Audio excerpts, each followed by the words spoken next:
Cancer जब हम राशिफल में देखते हैं तो भविष्य की संभावनाएं नजर आती हैं, लेकिन जब वो हमारे शरीर में होता है तो एक डर सा लगता है। लेकिन उस डर को हमारे चिकित्सकों ने दूर करने की कोशिश की है। वजह है लगातार तकनीक और चिकित्सा क्षेत्र में नवाचार। हेलो डॉक्टर के इस सेगमेंट में आज हम बात करेंगे जानलेवा बीमारी की, जो कि खौफ पैदा करती है लेकिन उसका उपचार संभव है। हमारे इस हेलो डॉक्टर के खास कार्यक्रम में आज हमारे साथ है नारायणा मल्टी स्पेशलिटी हॉस्पिटल के वरिष्ठ चिकित्सक। स्वागत है सर आपका। डॉक्टर रोहित स्वामी जी आपका, दिनेश गुप्ता जी आपका, दोनों का स्वागत है। सबसे पहला सवाल डॉक्टर रोहित स्वामी जी आपसे कि क्या कारण है जो लगातार कैंसर के केसेस हैं सामने भी आ रहे हैं और बढ़ते भी जा रहे हैं? नमस्कार अंकित जी एंड नमस्कार सभी श्रोतागण। जैसे कि हम जानते हैं कि कैंसर के केसेस दिन ब दिन बढ़ते जा रहे हैं जी, और हर साल में इंडिया के अंदर लगभग 12 लाख कैंसर्स जो है वो डायग्नोस हो रहे हैं नए। और एक प्रोजेक्शन ये भी है कि 2026 तक ये कैंसर जो है वो 18 लाख तक पर डे डायग्नोस होने शुरू हो जाए, यानी कि एक बड़ा प्रतिशत है जो लगातार बढ़ेगा। बिल्कुल। यही कारण है जिस कारण से कैंसर बढ़ रहे हैं। वो तो हमारी जो सबसे इम्पोर्टेंट है वो बैड हैबिट्स हैं, जिसके अंदर धूम्रपान, ये स्मोकिंग जी, धूम्रपान कहते हैं जिसे, या फिर ओरल टोबैको यूज करें हम जी, खैनी की तरह या गुटखे की तरह। इसके अलावा जो नए कारण आजकल उत्पन्न हो रहे हैं वो है बढ़ता हुआ air pollution, water pollution, insecticide कीटनाशक का एक्सेस यूज करना।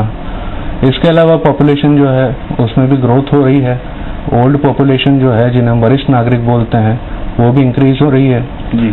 इसके अलावा मॉडर्नाइजेशन के साथ जो हमारा ये चेंज आए हैं लिविंग हैबिट में, लाइफस्टाइल के अंदर जी, जैसे कि पौष्टिक बैलेंस डाइट नहीं ले पाते हैं, जंक फूड की तरफ ज्यादा जाते हैं जी। दूसरा एक्सरसाइज, व्यायाम, इन सब की कमी आ गई है भागदौड़ की जिंदगी में। डॉक्टर दिनेश जी, महिला और पुरुषों में किस तरह का कैंसर आप मानते हैं कि अधिकतर सामने आ रहा है? क्या टाइप्स होती हैं इनकी, कैसे इनकी पहचान भी हो? अगर डायग्नोस की बात करें तो शुरुआत में चिकित्सक तक नहीं पहुंच पाता है, तो कैसे एक सामान्य व्यक्ति जिसे कैंसर है या उसे आशंका है, कैसे वो पहचान करे कि हाँ वो कैंसर पीड़ित है?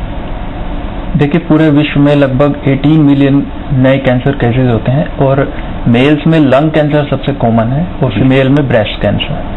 वही हम इंडिया की बात करें तो एक साल में लगभग 12 लाख से अधिक केस आते हैं। इंडिया में क्योंकि हम टोबैको च्यूइंग का ज्यादा यूज करते हैं तो इंडिया में मेल्स में ओरल कैविटी कैंसर सबसे कॉमन है और फीमेल्स में ब्रेस्ट कैंसर जी। कैंसर का जल्दी से सिम्टम पता लगते ही अगर हम टाइम पे इन्वेस्टिगेट कराएं और डायग्नोसिस कर लें तो उसका और अर्ली स्टेज में इलाज कर सकें तो अच्छा रिजल्ट संभव है। तो कैसे पता लगे? बेसिक जब फर्स्ट कोई भी मरीज है उसे पहली बार ऐसा लगे कि हाँ वो कैंसर पेशेंट है, लेकिन सामान्यतः ग्रामीण इलाकों की बात करें जहाँ से बड़ी तेजी में जो चिंताजनक स्तर तक बढ़ रहा है, तो बिना चिकित्सक के जाए भी क्या इसकी पहचान उजागर हो सकती है? नहीं, बिना चिकित्सक के तो इसकी पहचान मुश्किल है जी। किसी भी कैंसर में कोई भी जो सिम्टम डेवलप होता है वो उस ऑर्गन से नॉन कैंसर डिजीज में भी सेम होता है। जैसे हम ब्रेस्ट की बात करें जी, तो ब्रेस्ट में गांठ होना या ब्रेस्ट में पेन होना वो कैंसर में भी हो सकता है और वो नॉन कैंसर कंडीशन में भी हो सकता है जी। तो अगर आपको कोई भी डाउट है, कोई भी एबनॉर्मल चीज आपके डेवलप हो रही है बॉडी में जी, तो आप तुरंत डॉक्टर से संपर्क करें। डॉक्टर उसको देख के उसकी इन्वेस्टिगेशन करेगा, बायोप्सी करेगा, तभी हम कैंसर का पता लगा सकते हैं। जिस तरह से डॉक्टर रोहित स्वामी जी लगातार मामले बढ़ रहे हैं, तो क्या डरने की आवश्यकता है? डर है, भय जो एकदम से मरीज? देखिए, कैंसर की डायग्नोसिस डेफिनेटली डिसहार्टन कर देती है पेशेंट को, पर इससे भयभीत होने की कोई जरूरत नहीं है, क्योंकि अगर हम इनिशियल स्टेज में कैंसर को डायग्नोस कर लेते हैं, लापरवाही ना करते हैं, तुरंत चिकित्सक से मिलते हैं और अर्ली स्टेज में अगर इसको डायग्नोस करते हैं, जैसे स्टेज 1 से स्टेज 3 तक, तो पूरी तरह से बीमारी सही होने के काफी अच्छे चांसेस होते हैं। अगर मैं बात करूं नारायणा मल्टी स्पेशलिटी हॉस्पिटल की, तो कोई व्यक्ति पहली बार वहां जाता है जो सस्पेक्टेड है कि उसे कैंसर हो सकता है, तो किस तरह की प्रक्रिया रहती है अगर हम समझना चाहें? यानी कि कोई भी व्यक्ति किसी अस्पताल में जाता है तो किस तरह की प्रक्रिया की दौर से गुजरता है प्रारंभिक तौर? जैसे कि एक एग्जाम्पल हम लेते हैं कि किसी को ब्रेस्ट के अंदर गांठ है और वो उसको लेके हॉस्पिटल के अंदर आई है, तो सबसे पहला काम होता है कि इमेजिंग करें, मेमोग्राम देखें उनका कि मेमोग्राम में ये गांठ जो है ये बेनाइन है या कैंसर की गांठ लग रही है। जी। कैंसर की गांठ लगने के बाद हम उसकी बायोप्सी करते हैं। स्टेजिंग के लिए हमें जो है सिटी स्कैन या पेट स्कैन की सहायता लेनी होती है। उसके बाद तीनों मॉडलिटीज जो होती है कैंसर के ट्रीटमेंट की, सर्जरी, रेडिएशन और मेडिकल ऑन्कोलॉजी, जी, ये साथ में बैठ के एक प्लान बनता है कि पहले सर्जरी दें कि पहले कीमो दें, रेडिएशन कब देना है। ये एक पूरा प्लान बना के ट्रीटमेंट शुरू किया जाता है। सामान्यतः भारत में एक ही तरह के कैंसर के रोगी ज्यादा हैं, जैसे बातचीत की महिला और पुरुषों में, तो क्या क्या और हैं जो सामने आ रहे हैं या डायग्नोस्ट हो रहे हैं? देखिए, सबसे ज्यादा कॉमन अभी हेड एंड नेक कैंसर ही चल रहा है तंबाकू के कारण। हेड एंड नेक के अंदर जीभ, मुंह, गला और अपना ईसोफेगस, ये सब आते हैं। उसके बाद लंग कैंसर काफी कॉमन है, ब्रेस्ट कैंसर कॉमन है। इसके अलावा एंडोमेट्रियल कैंसर, सर्वाइकल कैंसर, ये भी फीमेल में काफी कॉमन है। इसके अलावा मांसपेशियों के कैंसर जिन्हें हम सार्कोमा बोलते हैं, हड्डियों के कैंसर जो कि ऑस्टियोसार्कोमा कहलाते हैं, विंग सार्कोमा कहलाते हैं।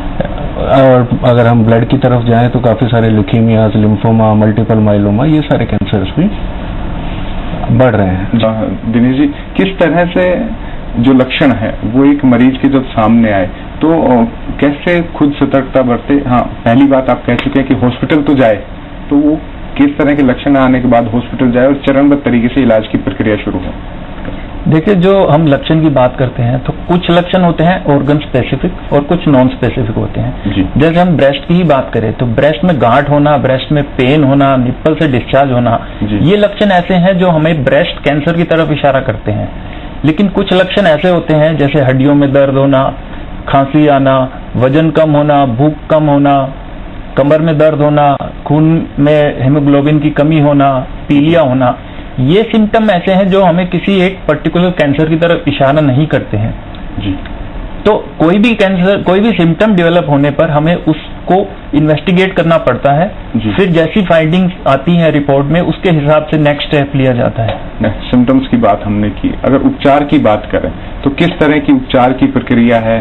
कैसे अधिकतर लोग जब उन्हें रोग का पता लगता है तो एक तरह से मानसिक अवसाद में भी चले जाते हैं, तो दोहरी जिम्मेदारी आप जैसे चिकित्सक की हो जाती है कि उस अवस्था से भी बाहर लाएं और कैंसर से भी बाहर लाएं। किस तरह का उपचार आप मानते हैं अभी specially Narayana multi speciality hospital और अन्य जो तकनीक डेवलप हो रही है वहां पर है? तो देखिए, कैंसर के उपचार के अंदर हमें हमेशा 3 चीजों का सहारा लेना होता है। एक सर्जरी होता है जी, एक मेडिकल ऑन्कोलॉजी होता है जिसके अंदर हम कीमो, टारगेटेड हार्मोनल इम्यूनोथेरेपी देते हैं, और एक होता है रेडिएशन थेरेपी। जी। पेशेंट की स्टेज, टाइप ऑफ कैंसर, ये चीज इस चीज पे डिपेंड होता है कि वेदर उनको केवल कीमो देनी है कि सर्जरी, कीमो और रेडिएशन ट्रिपल मॉडलिटी देनी है कि डबल मॉडलिटी देनी है। जी। तो एक बार जब पूरा डायग्नोसिस होकर स्टेजिंग पूरी हो जाती है हॉस्पिटल के अंदर, उसके बाद एक टीम बैठती है जिसे हम कहते हैं कि मल्टी स्पेशलिटी टीम बैठी है, जिसको जॉइंट कमेटी भी बोलते हैं। उसमें तीनों एक्सपर्ट्स बैठते हैं और फिर डिसाइड किया जाता है कि इस पेशेंट के लिए सबसे बढ़िया क्या होगी। जहां तक जयपुर की बात है, पंजाब से, गुजरात से, हरियाणा, दिल्ली, मध्य प्रदेश, उत्तर प्रदेश, खासतौर पे आसपास के मरीज यहाँ उपचार के लिए अब आने लगे हैं। जो सुविधाएं डेवलप हुई है, जो कैंसर स्पेशलिस्ट यहाँ पे हैं, आप जैसे चिकित्सक हैं, उनकी वजह से एक विश्वास जयपुर में चिकित्सा को लेकर, जो उपचार को लेकर बना है। तो आप किस तरह मानते हैं कि एक कोई सामान्य से लक्षण जो ये लेकर आते हो और इन्हें निदान मिलता हो? सामान्य का लक्षण का पता लगते ही सबसे पहले मरीज जो है अपने लोकल एरिया में डॉक्टर को दिखाता है। जी जी। वो डॉक्टर उसको एग्जामिन करने के बाद ये क्या लगता है उसको सिंपल बीमारी है या कैंसर हो सकता है, वो उस हिसाब से उसकी टेस्टिंग कराता है। जी। अगर किसी टेस्ट में कैंसर की तरफ इशारा होता है तो फिर वो उसको हायर सेंटर पे रेफर करता है जो कैंसर स्पेशलिस्ट हॉस्पिटल है। कैंसर के लिए कोई टेस्ट स्पेसिफिक जिसका कोई नाम ऐसा हो कि जो जिससे डायग्नोस्ट होता हो?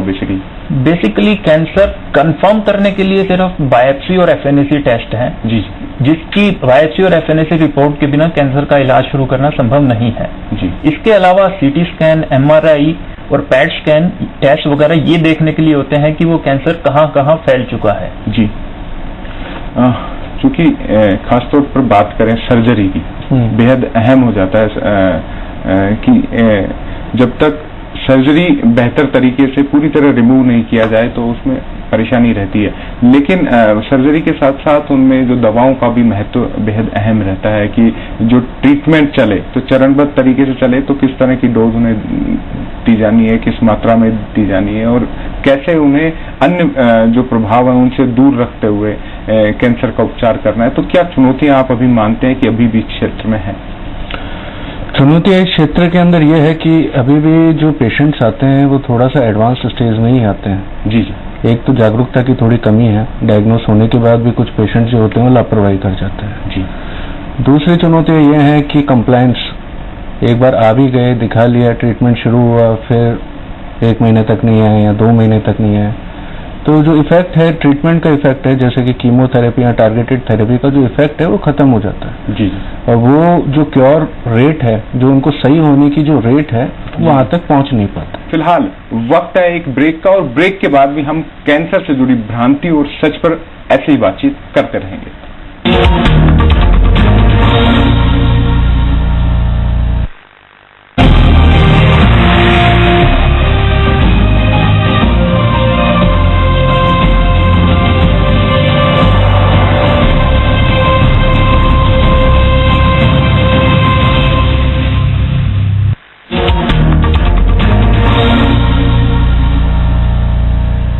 ब्रेक के बाद एक बार फिर से स्वागत है हेलो डॉक्टर में। हमारे साथ हैं नारायणा मल्टी स्पेशलिटी हॉस्पिटल के वरिष्ठ चिकित्सक डॉक्टर रोहित स्वामी, डॉक्टर दिनेश गुप्ता है। जैसे हम बात कर रहे थे सर्जरी, तो सर्जरी की प्रक्रिया हम जाने या प्रकार जाने, किस तरह की सर्जरी है उसके बारे में आप दर्शकों को बताइए। कैंसर के इलाज में सर्जरी एक महत्वपूर्ण हिस्सा है।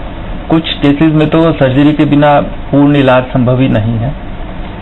सर्जरी की जहां तक हम बात करते हैं तो सर्जरी की जरूरत पड़ती है बायोप्सी करने में या एंडोस्कोपिक बायोप्सी करने में कैंसर को कंफर्म करने के लिए। उसके बाद आती है रेडिकल सर्जरी या क्यूरेटिव सर्जरी। इस सर्जरी में हम कैंसर को जड़ से खत्म करने की कोशिश करते हैं। फिर होता है पैलिएटिव सर्जरी, जब कैंसर किसी एडवांस स्टेज में पहुंच जाता है और कंप्लीट उसको निकालना संभव नहीं है तो पेशेंट को लक्षण को आराम देने के लिए कुछ केसेस में पैलिएटिव सर्जरी भी की जाती है। जी। इसके अलावा आजकल प्लास्टिक सर्जरी और रिकंस्ट्रक्टिव सर्जरी कैंसर सर्जरी का एक महत्वपूर्ण पार्ट है। जी जी। लोगों के मन में कैंसर सर्जरी के लिए भ्रम बहुत है कि कैंसर सर्जरी करने से कैंसर फैल जाएगा। एक्चुअल में ऐसा नहीं है। अगर कैंसर एक लिमिटेड स्टेज पे है और उसकी ढंग से टाइम पे सर्जरी की जाए तो अच्छा रिजल्ट संभव है। सर्जरी की जैसे आपने बात की, वो भ्रांति बेहद अहम है। कौन कौन से अंग है जहां पर अगर आप सर्जरी कर रहे हो तो वहां से फैलने की संभावना बेहद कम होती है, वहां पर अगर आप सर्जरी कराते हो तो उसकी जो सक्सेस रेट है वो भी बेहतर है? नहीं, सर्जरी की सक्सेस रेट ऑर्गन पे डिपेंड नहीं है। हर ऑर्गन से सक्सेसफुल सर्जरी संभव है। जी। सर्जरी की रेट में प्रॉब्लम तब आती है जब सर्जरी एडवांस है और हम जब ऑपरेशन के लिए कोशिश करते हैं तो हम उसको पूरी तरह से रिमूव नहीं कर पाते। जी। तो जो ऑर्गन सरफेस पे हैं, जैसे ब्रेस्ट या कोई मांसपेशियों का ट्यूमर, वो हमें पहले से ही पता लगता है इमेजिंग में कि क्या साइज है, हम उसको अच्छे से क्योर कर पाएंगे या नहीं। लेकिन कुछ एब्डोमेन के अंदर के कैंसर ऐसे होते हैं जो बाहर से टेस्टिंग के बावजूद भी जब ऑपरेशन करते हैं तो वो एडवांस निकल आते हैं और उनमें कंप्लीट सर्जरी कई बार पॉसिबल नहीं हो पाती। लेकिन अगर सर्जरी बीमारी कंट्रोल है तो सर्जरी का रिजल्ट अच्छा आएगा। ऑर्गन प्रिजर्वेशन की अगर हम बात करें तो वो कितना महत्वपूर्ण है इस पूरी प्रक्रिया में? पहले जो कैंसर सर्जरी की जाती थी उसमें कैंसर ग्रस्त हिस्से को निकाल दिया जाता था। लेकिन आजकल नई टेक्निक आ गई है। समय के साथ स्टडीज होने पे, ट्रायल्स होने पे हमारी सर्जरी की टेक्निक में डेवलपमेंट आई है। जी। जैसे हम बात करें ब्रेस्ट कैंसर की, तो पहले ब्रेस्ट कैंसर की सर्जरी में पूरी ब्रेस्ट को हटा दिया जाता था, लेकिन उसको हम मैस्टेक्टमी बोलते हैं। लेकिन अब एक नई टेक्निक है जिसमें ब्रेस्ट कंजर्विंग सर्जरी बोलते हैं। उसमें सिर्फ ब्रेस्ट के कैंसरग्रस्त हिस्से को निकाला जाता है और प्लास्टिक सर्जरी करके वापस रिकंस्ट्रक्ट कर दिया जाता है। डॉक्टर रोहित, बात करें ब्लड कैंसर की, बड़ी तादाद है इनकी भी, संख्या लगातार बढ़ रही है। किस तरह के इनमें शुरुआती लक्षण है, उपचार क्या है, क्या विधि है? देखिए, ब्लड कैंसर के लक्षण के अंदर जो मोस्ट कॉमन जो लक्षण होते हैं उसके अंदर यही होता है कि कंटिन्यूस फीवर है, बार बार एंटीबायोटिक्स ले ली है, फिर भी फीवर कम नहीं हो रहा है, जो रक्त की कोशिकाएं वो ज्यादा है या कम है नॉर्मल रेंज से, कहीं से ब्लीडिंग हो रहा है, शरीर पे लाल लाल चकत्ते हो रहे हैं प्लेटलेट की कमी के कारण जी, या फिर शरीर के अंदर गांठें शुरू हो रही है, गर्दन में गांठें हैं, दोनों कांख के अंदर गांठें हैं, ये सारे सिम्टम्स ब्लड कैंसर की तरफ जाते हैं। तो उपचार की बात करें तो किस तरह का उपचार फिलहाल नारायण मल्टी स्पेशलिटी हॉस्पिटल और में उपलब्ध है, और कैसे एक मरीज मानसिक रूप से सिक्योर रहे कि हाँ उपचार के लिए जा रहा है तो वो ठीक होके ही निकलेगा बाहर? तो ब्लड कैंसर जो होते हैं वो लार्जली क्योरेबल होते हैं, उनके सही होने के चांसेस बहुत ही अच्छे होते हैं। जनरली ब्लड कैंसर को 3 में डिवाइड कर सकते हैं हम ग्रॉसली, लिथीमिया, लिम्फोमा और मल्टीपल माइलोमा। लिथीमिया और लिम्फोमा की क्योर रेट काफी अच्छी होती है, 60 से 70% या उसके ऊपर ही होती है। ये किस तरह का होता है, थोड़ा सा दर्शकों को बताएंगे तो? क्योंकि तो लिथीमिया जो होता है उसको हम बोलते हैं एक्यूट ब्लड कैंसर। एक्यूट भी हो सकता है, क्रोनिक भी हो सकता है, पर इसमें कैंसर के सेल ब्लड में रहते हैं और बोन मैरो में रहते हैं। जब लिम्फोमा होगा तो कैंसर के सेल ब्लड में नहीं होंगे वो ब्लड कैंसर के सेल, पर वो लिम्फेटिक में जाके लिम्फ नोड में गांठें बना लेते हैं और बाकी ऑर्गन्स के अंदर जाके बैठ जाते हैं। और मल्टीपल माइलोमा हमारे शरीर के, हमारे ब्लड के उन सेल्स का कैंसर है जो एंटीबॉडीज बनाते हैं। जी, इम्यूनोथेरेपी के बारे में भी लगातार सुन रहे हैं और उसका असर भी बेहतर आ रहा है। पिछले 4-5 साल में एक रिसेंट एडिशन है कैंसर के ट्रीटमेंट में इम्यूनोथेरेपी। जब किसी भी मनुष्य के शरीर के अंदर कैंसर होता है तो मनुष्य के रोगों से लड़ने वाले जो सेल है, जिन्हें हम WBC बोलते हैं, सफेद रक्त कोशिका बोलते हैं, उनको कैंसर सेल सिग्नल देते हैं कि हम नॉर्मल सेल हैं बॉडी के। तो हमारे ही जो WBC है, जो हमारे रक्षक हैं, वो उनसे लड़ते नहीं है। इम्यूनोथेरेपी में हम कीमो की तरह ही दवाइयां देते हैं, जो अलग दवाइयां हैं इम्यूनोथेरेपीज, वो जाके हमारे ही बॉडी के इम्यून सिस्टम को एक्टिवेट करती है और हमारे बॉडी के WBCs को टारगेट देती है कि ये सेल्स जो हैं, ये मेल फंक्शनिंग सेल है, कैंसर सेल है, इनको डिस्ट्रॉय करें। डॉक्टर दिनेश गुप्ता जी, बात करें कैंसर प्रिवेंशन की तो किस तरह किया जा सकता है, क्या करना चाहिए? कैंसर प्रिवेंशन का मतलब है हम कैंसर को अपने शरीर में बनने ही ना दें। WHO के अनुसार 30 से 50% कैंसर प्रिवेंट किए जा सकते हैं। इसमें कैंसर का सबसे मुख्य कारण है स्मोकिंग, टोबैको एंड अल्कोहल। एक रिपोर्ट के अनुसार एक साल में लगभग 6 मिलियन डेथ होती है टोबैको के कारण। तो अगर हम टोबैको का सेवन बंद कर दें, तंबाकू का सेवन और अल्कोहल का सेवन बंद कर दें, तो बहुत से कैंसर प्रिवेंट किए जा सकते हैं। इसके बाद आता है कुछ वायरस है जिनकी वैक्सीन अवेलेबल है, जैसे हेपेटाइटिस बी और HPV। अगर ये वैक्सीन टाइम पे लग जाए तो इनसे होने वाला कैंसर, जो कि लीवर कैंसर और सर्विक्स कैंसर है, वो उनकी हम प्रिवेंशन कर सकते हैं। इसके अलावा regular diet, exercise, weight control and sun exposure कम करने से भी बहुत से कैंसर कम किए जा सकते हैं। कई लोग जो इन व्यसनों से दूर हैं, दिनचर्या अच्छी है, उनमें भी ऐसे लक्षण सामने आते हैं। तो एक तरह से कई बार मीम्स भी बने हैं कि जिंदगी भर वो इन व्यसनों से दूर रहे, ना गुटखा, ना शराब, ना कुछ और किया, और कैंसर घर बैठे उनके पास रहा। उसका क्या कारण रहता है? देखो, टोबैको में जो एक्सपोजर होता है वो 3 तरह से होता है। प्राइमरी एक्सपोजर, इसका मतलब जो बंदा स्मोकिंग कर रहा है वो टोबैको से कार्सिजन इनहेल कर रहा है। सेकंड होता है पैसिव स्मोकिंग, इसमें बंदा स्मोकिंग नहीं करता, लेकिन अगर उसके आसपास कोई लोग स्मोकिंग कर रहे हैं तो वो उस स्मोक को इनहेल करता है। और तीसरा होता है स्मोकलेस टोबैको, जिसको हम तंबाकू कहते हैं, जो हम मुंह में रख के खाते हैं। तो जो हम बात कर रहे हैं, जो व्यसन नहीं करता है, वो सेकंड कैटेगरी में आता है, जैसे पैसिव स्मोकिंग।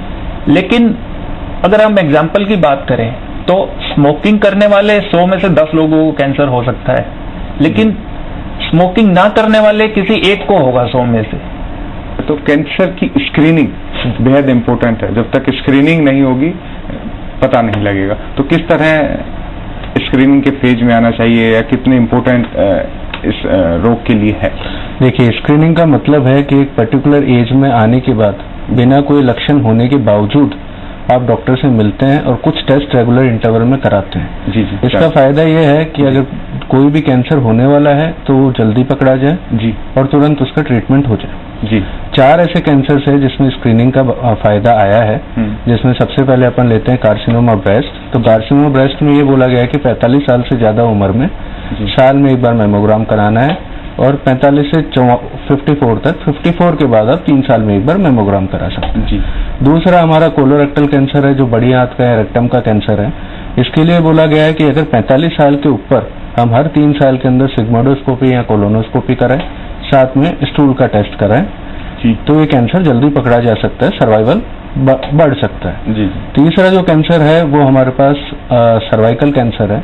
सर्वाइकल कैंसर में 21 से 29 ईयर ओल्ड फीमेल को पैप स्मीयर कराना है ईयरली, और 29 के बाद every 3 year to 5 year pap smear के साथ में HPV कराना है जी। और फोर्थ जो है वो स्मोकर्स के लिए है जी।